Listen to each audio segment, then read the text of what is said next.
저희 이제 같은 또래 세대들입니다.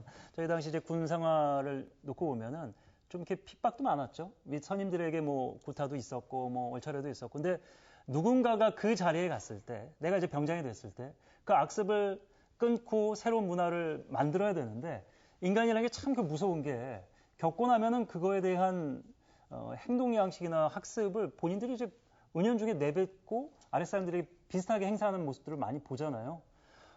저희가 이제 헌정 이후에 정치 보복이 꾸준히 있어 왔고 그거에 대한 두려움이 아마 이제 야당 입장이 이제 내일부터 될 테니까 없을 수는 없겠습니다. 예. 이게 보면 정치 보복에 대한 규정이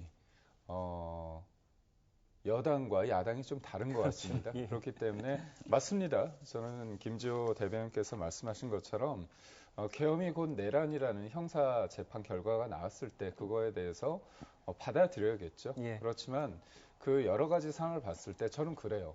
지금 누가 보더라도 지금 대통령이 된 분 아닙니까? 당선인이 된 분이고 또 이거는 사법적인 영역에서 재판 과정에서 해야 될 부분이 있는 거고 예. 만약에 그 과정에서 검찰이 수사기관이 할 부분이 있다면 하면 됩니다. 근데 이게 첫 번째 얘기가 하다 보면 아무래도 대통령의 말이라는 건 그만큼의 무게가 있기 때문에 일종의 가이드라인이 될 수 있고 또 검찰이나 수사기관이 가지다 보면 뭔가 본인들의 조직의 존재 이유를 위해서 좀 과하게 할 수 있는 그런 부분도 있습니다. 그래서 저는 내란에 대해서 극복하자. 내란 부분에 대해서 이 문제를 확실히 뿌리 뽑자고 한다면 계엄이 곧 내란이라는 결정이 나오고 국민들이 수용하는 과정 속에서 수사기관과 사법 절차를 통해서 하는 부분이라고 보고 있고요. 예. 저는 다른 부분, 여기에서 두 번째 부분 경제 살리고 민생을 회복시킨다. 그 부분에 대한 게 어떻게 보면 정치권의 할 역할 아닐까. 그리고 또 행정부가 해야 될 역할이 아닐까. 그러니까 입법과 행정과 사법이 있을 때 우리가 입법 권력이 과하게 됨으로써 지금 이제 민주당 입장에서는 윤석열 정부가 굉장히 강하게 야당을 탄압했다 그렇게 말씀하시지만 저희 입장에서는 30번이 넘는 탄핵도 보면 국회 권한이 있는 건 맞습니다. 하지만 그 권한을 자제나 절제보다는 수적 다수라는 이유로 국가기관을 무력한 부분도 없잖아 있거든요. 그런 부분은 또 헌재 결정문에 이렇게 표현되어 있습니다. 탄핵 심리 제도를 야당이 위헌성이나 위법성을 숙고하지 않은 채 정부를 압박하는 수단을 썼다. 의혹만으로 그런 얘기도 나와 있습니다. 그래서 제가 지금 이 부분에 대해서 잘잘못을 따지는 것을 말씀드리는 게 아니라 일정 부분 계엄과 탄핵 국면에 있어서 윤석열 전 대통령 같은 경우는 헌재 결정에 따라 파면이 됐죠. 네. 그리고 형사 재판을 받고 있기 때문에 일종의 책임을 짓고 있는 과정입니다. 그렇다면 그 과정에서 지금의 민주당과 그 당시에 야당이 보여줬던 그 행태에 대해서도 분명히 비판할 지점은 있거든요. 그런 측면에서 헌재 예. 결정과 네. 자, 말씀하시는 중에 김문수 후보가 당사에 도착했습니다. 어떤 변을 내놓을지 들어보죠.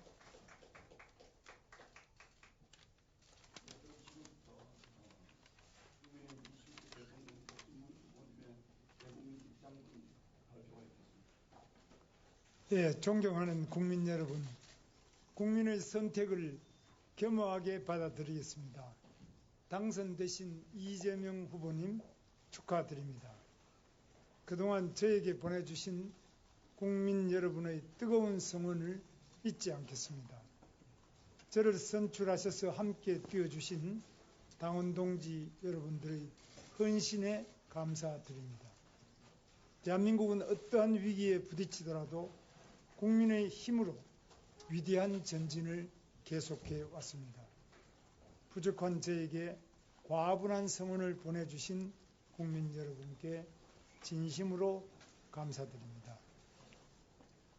2025년 6월 4일 국민의힘 대통령 후보 김문수. 네, 감사합니다. 예. 딱 필요한 이야기들을 짧게 담담히 전하고 꽃다발도 고사를 하고 비대위원장 나경원 의원 당직자들과 이제 마지막 인사를 나누고 있습니다. 자, 뭐 사실상의 이제 패배를 받아들이는 일성이었고요. 앞서서 이제 김기영 전 대변인이 말씀하신 대로 김문수 후보는 이번 대선 후보 과정을 겪으면서 재발견한 부분들이 상당히 많은 것 같습니다. 사실 저도 뭐 김문수 후보, 김문수 정치인 굉장히 지금 노쇠하고 좀 오래된 느낌, 무엇을 할 수 있을까 이런 많은 분들이 비슷한 생각을 아마 대선 후보가 되기 전에 가졌을 텐데 마지막을 깔끔하게 정리하는 모습을 보면서 또 다른 가능성을 봤을 수도 있겠습니다. 한 사람의 리더십이 만드는 과정은 본인의 어떤 노력과 역할도 있지만 예. 그 과정에서 많은 사람들이 같이 함으로써 당원과 또 지지자들 또 국민들이 그런 과정을 본 거거든요. 그렇기 때문에 저는 오늘 굉장히 짧은 어떻게 보면 메시지입니다. 예. 제가 볼 때는 한 5개로 요약할 수 있는 그렇습니다. 상황, 5문장 정도인데 그 안에 충분히 본인의 어떤 진정성을 담긴 것 같습니다. 국민들에 대해서 감사함도 있고요. 이재명 후보에 대해서도 뭐 긴 얘기는 아니지만 충분히 그거에 대해서 인정을 하고 축하해주는 말씀도 있고 국민의 성원을 잊지 않는다는 것도 있고 또 무엇보다도 대한민국은 국민의 어떤 힘으로 위대한 전진을 계속할 것이다. 그리고 과분한 성원을 보내준 어떤 국민들, 당원들에 대해 감사의 말씀을 드리면서 떠나는 건데 모르겠습니다. 이게 뭐 정치적으로 이거 끝난다는 건 아니지 않습니까? 그런 측면에 있을 때 짧지만 그래도 진정성이 묻어난다. 그리고 뭔가 이 상황에서 내일이나 내일 모레 갑자기 또 긴 얘기로 이런저런 얘기는 하실 것 같지는 않고요. 예. 사실 선거라는 게 굉장히 극도로 물리적으로 육체적으로 힘든 상황입니다. 그렇다면 하루 이틀 정도 좀 푹 쉬시고요. 그 이후에 또 여러 가지 어떤 당내 상황에 대해서 여러 가지 또 본인이 어떤 입장을 표할 상황이 있다면 그때 하시면 되지 않을까 싶습니다. 저는 이제 언론인으로서 이제 20년께 살았고 두 분은 이제 정치인으로서 진영은 다릅니다만 긴 시간 이제 정치계에 몸 담으셨는데 사실 그간에 이제 지난 대선 이후에 갈등들, 탄핵 정국 이런 것들이 뭐 결과로는 누구의 잘못인지 법적으로 가려지겠습니다만은 정치인들의 잘못이 없다고 할 수가 없거든요. 사실 그래서 오늘 이런 사실상의 당선인의 메시지 그리고 패배자의 메시지를 보면서 저는 좀 마음이 좀 놓이는 듯한 네. 상대적으로 이번 대선이 조금 차분하게 진행이 돼서도 그렇겠습니다만 그나마 좀 마음이 놓이는 많은 국민들이 좀 비슷한 느낌이시지 않을까? 그렇죠. 지금 이제 김문수 후보님이 이렇게 빠른 시일 내에 승복해 주셔서 네.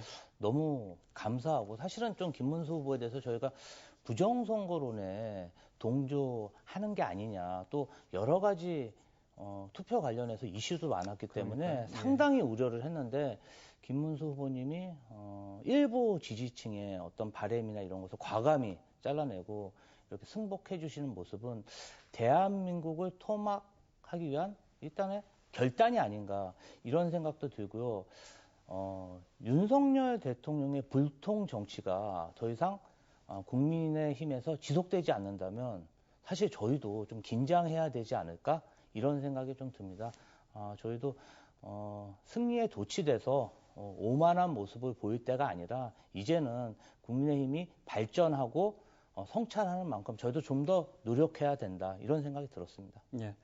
앞서 이제 이재명 후보가 향후에 이제 어떤 내란 종식에 대한 의지를 보였습니다만 이제 말씀하신 게 정치 보복이라는 것은 이제 당하는 사람과 하는 사람의 입장이 너무 극명하게 차이가 나기 때문에 그래도 지금 의회 다석은 민주당이 가지고 있고 이제 대통령 정권도 사실상 이제 넘겨줘야 되는 상황인데 국민의힘 내에서도 사실상 그 지난 계엄정국과 탄핵에 대한 명확한 입장을 조금 내놓아야 되는 시점이 아닌가. 그래야지 이제 국민들이 조금 더 보수에 대한 차후의 기대감을 아예 접지는 않을 것이다. 뭐 이런 생각도 드는데.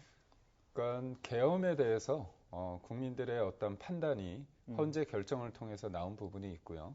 형사 재판을 통해서 진행되는 부분이 있고 계엄과 탄핵 이후에 대선이라는 국민들의 어떤 판단이 무거운 판단이 내려졌습니다. 그렇다면 국민의힘 쪽에서 우리가 생각했던 계엄과 탄핵에 있어서의 우리의 어떤 생각이 국민들의 눈높이와 맞지 않는다면 그런 부분에 있어서 좀 더 저희가 국민에게 다가갈 수 있는 측면이 뭔가를 또 생각을 해야 될 것 같고요. 예.